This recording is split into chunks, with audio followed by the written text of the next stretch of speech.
Motorcycle taxi rider na ito sa isang eskinita. Agad inundayan ng saksak ng pasahero ang rider. Pagbagsak sa semento, makailang ulit pa rin pinagsasaksak ng suspect ang biktima. Hanggang sa magsisigaw ang rider pero tila walang nakakarinig ng mga oras na yun. Matapos ang krimen, agad na tumakas ang salarin dala ang motorsiklo ng biktima.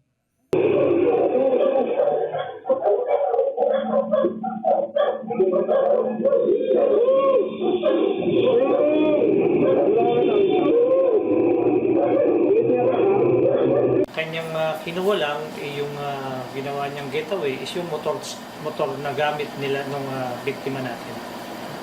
Personal belongings of the victim. Yung personal belongings ng victim, yung wallet niya, yung pera niya, is nandun sa biktima natin, intact yun. Hindi yun nagalaw. Sa sobrang taranta, bahagya pa nitong natrasan ng rider. Nangyari ang krimen sa isang lugar sa Barangay Pag-ibig sa Nayon, Quezon City, linggo ng madaling araw, April 20, 2025. Ayon sa barangay, isang residente nila ang nagbigay alam sa nangyari para humingi ng tulong.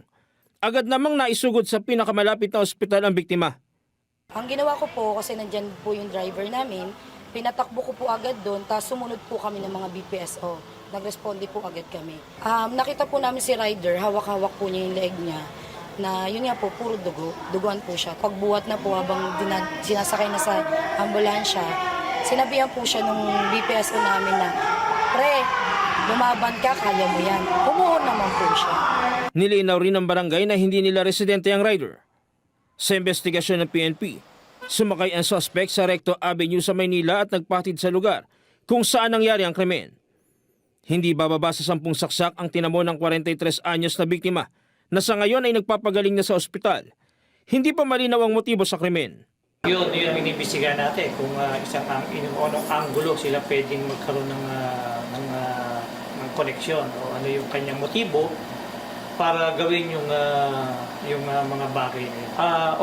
All efforts ng Station 1 at ng QCPD ay andito lahat dun sa pag-follow up sa kaso na to. Jim Tejano para sa ASPN.